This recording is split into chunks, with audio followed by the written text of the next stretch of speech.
This man explains that Zionism is a political philosophy and has nothing to do with religion.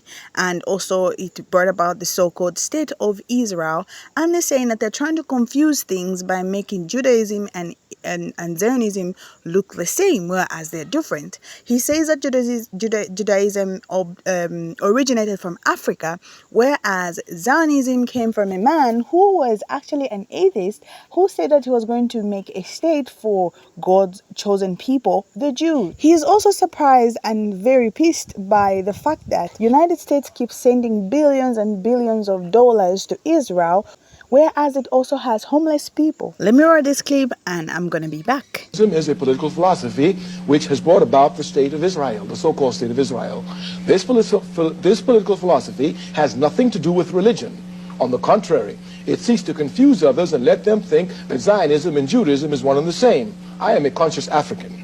I know properly my history. I know that Africa gave Judaism to the world. I know that the first Jews in the world were Africans. Not only do I know this, but I inform everyone who has doubts about it to read a book by Sigmund Freud entitled Moses and Monotheism as a beginning.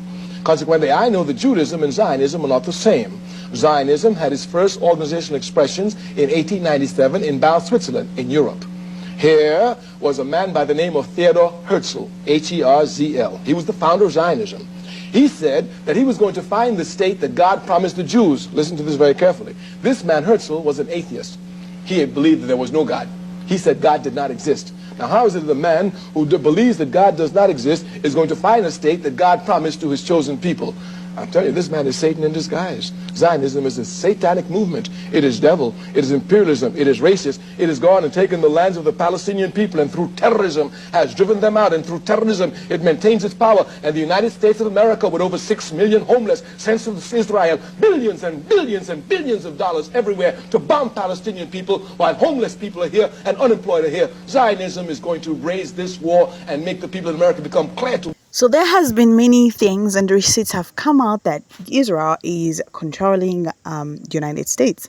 Now, I'm not talking about that in this video. But what makes me say this is the point that he says to say Zionism is going to make itself known, like its true face, to the United States. And I'm afraid that the United States would have to find out the hard way. Now, Zionism is a national movement that has been there to change the political status of the Jewish people, according to some of what has been written. And it said that it was proposed from its beginning to normalize the political status of the Jewish people by creating a national society in their historic homeland that would become the center of the Jewish existence. It has been said to normalize many aspects of the Jewish life, and it's one of the 3 historical nation-building frames of the Jewish people.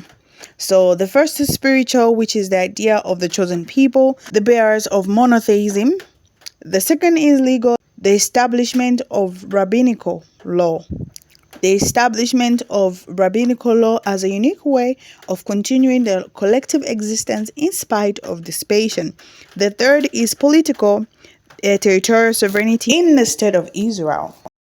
And so to explain the dark side of Zionism, it's Israel's quest for security through dominance. Dominance here meaning military domination of the indigenous Arab population of Palestine. And some Israeli scholars have uncovered the history that is behind all of this, saying that Zionists and later Israelis sought their security through the military domination of the indigenous Arab population of Palestine. This was a strategy to avoid negotiations with Palestine, Arabs, and provoking the weak ones so as to get into a situation of takeover that they will not win against the Zionists. And so this side of Zionism argues that peace for both Israelis and Palestinians can only come if Israel relinquishes military rule. So given what has been explained about Zionism and in relation also to America, I would like to know what you guys know and what you guys think about all of this in the comment section below. So make sure you do comment below, you guys, and I'll see you in the next one.